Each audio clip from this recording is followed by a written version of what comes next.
हम 3 दिन से यहाँ पर धरना दे रहे हैं और कई बार हमने सुना है कि अनशन करते हैं, लेकिन प्रशासन चाह रहा है कि हम अनशन करें, भूखे मरे। और यहाँ तो ठीक है, टॉयलेट पेशाब करने के लिए जाने के लिए भी हमको मजबूर कर रहे हैं, मतलब नहीं जाने दे रहे हैं ये लोग। ठीक है, ये लोग गए थे भी टॉयलेट पेशाब करने के लिए, उनको वापस भगाया, मतलब इतना मजबूर कर रहे हैं कि पेशाब पानी के लिए भी उनको कहीं जाने नहीं दे रहे। मतलब एक जेल में भी सुविधा रहती है पेशाब पानी की, जेल से भी बेहतर स्थिति सिरोही प्रशासन ने हमारी कर रखी है। हमने क्या है, अब लिखित में हमें आश्वासन दे दो, हम लोग बाहर सांकेतिक धरना करेंगे, लेकिन इसके लिए भी ये तैयार नहीं है। मतलब जेल से भी बेहतर स्थिति वर्तमान में हमारी इन लोगों ने कर रखी है। और इतना जो अन्याय जो हो रहा है, शायद किसी अंग्रेजी शासन काल में भी ऐसा नहीं होता था। हम तो लीगल मांग है, वो मांग पूरी कर लो और हम लोग यहाँ से विड्रॉल करेंगे, लेकिन वो बोलने के लिए किसी प्रकार का आश्वासन देने के लिए तैयार नहीं। भोजन चाहे तो ठीक है, यहाँ पेशाब पानी के लिए भी नहीं जाने दे रहे। मतलब जेल में भी व्यवस्था रहती है पेशाब पानी की, यहाँ पेशाब पानी के लिए भी लोगों को बाहर नहीं जाने दे रहे। मूल मांग आपकी क्या है? मूल मांग ये है कि उनको गिरफ्तार किया जाए, जो शेष है सरकार उसको मुआवजा दे, उस परिजन को मकान के लिए जो 50 साल से संघर्ष कर रहे हैं, 50 साल से मकान बना हुआ है, उस मकान का पट्टा दे। ये हमारी मूल मांग है, सबको पता है ये चीज़ें। सरकार को तीसरे दिन, मतलब 3 तारीख से ही दे रखा है हमने, 2 तारीख से शाम को दे रखा है ये मांगे। अभी तक किसी प्रकार का कोई उन्होंने आश्वासन नहीं दिया गया है। सबका पोस्टमार्टम के लिए कह रखा था, गुजरात उद्यम नाटक किया, परिजन भेजे हमने, उन्होंने कहा है आप लिखित आश्वासन करा लो, पोस्टमार्टम करवा लेंगे। तो उसके लिए लिखित कोई आश्वासन दे नहीं रहे और सब वहाँ से लाने दे नहीं रहे, वहाँ से गुजरात से। ये जो धरना चल रहा है, इसमें कार्तिक उर्फ कांतिलाल भील हैं, जो शिवगंज के निवासी थे, और इनका भी हाल ही में इलाज चल रहा था महसाणा के अंदर, और उसके बाद में इनकी मृत्यु हो गई थी। उसके बाद में कुछ लोग अभी धरने पे बैठे हुए थे, उनकी कुछ मांगें थी और लगातार प्रशासन उनसे संपर्क में था। कल भी पूरे दिन सीनियर अधिकारियों के माध्यम से भी इनसे हमने वार्ता की है, इनका जो भी प्रतिनिधि मंडल है उनसे लगातार वार्ता भी की है, और जो भी चीज़ें नियमों के तहत हो सकती थी उस सारी चीज़ों का हमने उनको कार्रवाई का आश्वासन भी दे दिया है, और उससे संबंधित कुछ ऑर्डर्स भी हमने ऑलरेडी जारी कर दिए हैं। तो उसके बाद उनकी ये डिमांड्स थी कि आप लोग ये कार्रवाई, उचित कार्रवाई का अगर आश्वासन दे देंगे तो हम इस धरने को समाप्त कर देंगे, लेकिन उस पर सहमति नहीं बन पाई। क्या क्या मांगे थी और क्या क्या आपने स्टेप उठाए? उनकी जो मुख्य मांगें थी उसमें जांच से संबंधित लापरवाही के संबंध में एक डिमांड थी, तो उसमें हमने एडिशनल एसपी स्तर के अधिकारी को जांच देखने का भी उनको आश्वासन दिया था।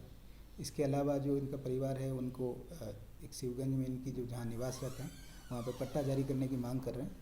तो उस संबंध में जो भी प्रक्रिया है उसकी पालना होने के बाद ही मैंने इसमें एडिशनल हमारे जो डिस्ट्रिक्ट मजिस्ट्रेट हैं एडीएम साहब, उनकी अध्यक्षता में हम लोग जांच करवाने को तैयार हैं कि 3 दिन में जो भी कमेटी जांच रिपोर्ट पेश करती है और नियमों में अगर पट्टा जारी किया जा सकता है तो उस हिसाब से आगे कार्रवाई की जाएगी। सर, इनका आरोप है कि इनको खाना पानी भी यहाँ पे नहीं दिया जा रहा है, उनको मतलब जो सुविधा है, शौच की वगैरह सुविधा है वो भी सारी बंद कर दी है। क्या है मामला? नहीं, ऐसी कोई भी बात नहीं है। यहाँ पे जो भी हमारे भी जो लोग बैठे हुए हैं कार्मिक वगैरह, इनको खाने पीने के लिए बाहर गेट के बाहर जा सकते हैं, बाहर पूरी व्यवस्था है, वहाँ पे जाने को स्वतंत्र है, आराम से चाय पानी जो भी करना चाहें। क्योंकि आज संडे है तो अंदर की कैंटीन बंद है, इसलिए यहाँ पर अंदर कोई भी व्यवस्था नहीं, बाहर जाने को स्वतंत्र है। सर, इनका आरोप ये भी है कि हम लोग अगर बाहर खाना खाने के लिए जाते हैं तो वापस अंदर नहीं आने दिया जाता है। ऐसी कोई बात नहीं है, क्योंकि पहली बात तो ये जो जहाँ पर बैठे हैं ये अधिकृत धरना स्थल नहीं है, इसलिए ये अपने चाय पानी के लिए बाहर जाके अपना चाय है, पानी है, जो भी इनको काम करना है वो करके आ सकते हैं। इस धरने को खत्म करने के लिए प्रशासन क्या कार्रवाई कर रहा है अभी? प्रशासन इनसे लगातार संपर्क में है, इनके परिजनों को भी हम लोग बार बार समझा रहे हैं, और जो भी इनकी मांग है उस पर उचित कार्रवाई का आश्वासन हमने दिया है और हम लोग तैयार हैं।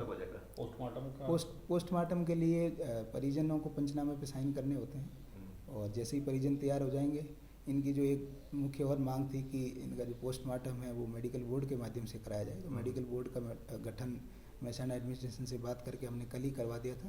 अभी जैसे ही परिजनों की सहमति मिलेगी वैसे ही पोस्टमार्टम करवा दिया जाएगा। इनकी एक मांग और है कि इनका पोस्टमार्टम यहाँ पे सिरोही में होना चाहिए, जबकि प्रशासन महसाणा में करवाना चाहता है। ऐसी बात नहीं है, इसमें नियमों के तहत जहाँ एमएलसी होता है, जहाँ उनका ट्रीटमेंट चल रहा होता है वहीं पे पीएम कराया जाता है, तो उसके तहत हमने इनको ये चीज़ बता दी थी और ये लोग एग्री भी हो गए थे, उसी के तहत बोर्ड का गठन हुआ है। जैसे ही सहमति देंगे वैसे ही पीएम हो जाएगा। सर, इस मामले में अभी तक कितने लोग गिरफ्तार हुए हैं? इसमें 2 लोग, इससे पहले से जो पोक्सो एक्ट जो था जिसमें कोई कार्रवाई चल रही थी, उसमें 2 जो मुख्य आरोपी दोनों गिरफ्तार कर लिया था। टोटल नामजद कितने थे और अभी तक? इन्होंने जो रिपोर्ट दी थी वो तो ज़्यादा लोगों की दी थी, लेकिन एविडेंस के तौर पर 2 लोगों का जो एविडेंस बनता था उनको दोनों गिरफ्तार कर लिया गया। इस जो घटनाक्रम है इसके ऊपर पुलिस ने एक बरलूड थाने में प्रकरण दर्ज किया है। जो इनकी एफआईआर उसमें इन्होंने 4 लोग नामजद और 3-4 अन्य का करके इन्होंने दर्ज कराया था। प्रकरण की जांच हमारे वृत्ताधिकारी SC/ST सेल कर रहे हैं। प्रकरण में अब तक के अनुसंधान से घटनाक्रम में 2 लोगों का रोल इसमें पाया गया है। पुलिस ने उन दोनों लोगों को अरेस्ट कर लिया है। मैडम ये घटना 19 नवंबर की है, मतलब कम से कम 15 दिन बीतने के बाद में कि आपकी पुलिस उसके ऊपर कोई कार्रवाई नहीं कर पाई। मामला जो 19 तारीख को दर्ज हुआ, अब लड़का जब मर गया उसके बाद में पुलिस हरकत में ऐसा क्यों? देखिए, यदि पुलिस के द्वारा अनुसंधान में यदि कोई लापरवाही पाई जाती है तो इसका हमने इनके परिजनों को, इनके प्रतिनिधियों को बता दिया था कि यदि आप पुलिस की जांच में यदि लगता है कि कहीं पे कोई विलम्ब, जैसा आप कह रहे दी है, वैसी यदि कोई बात पाई जाती है तो वो सामने आ जाएगी, उसके अकॉर्डिंग हम लोग कार्रवाई करेंगे। देखिए क्या है, जो विक्टिम था वो इसके अंदर लगातार उसका इलाज चल रहा था, तो जब भी पुलिस बयान के लिए जाती है तो doctor not fit for statement कर देता है।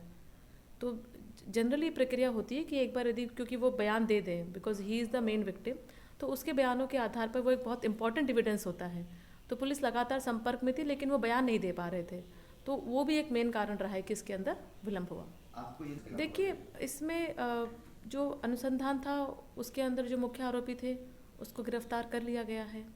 अब इसमें जो इनके जो मेन डिमांड्स हैं, वो एक डिमांड है कि भाई ज़्यादा आरोपी गिरफ्तार करो।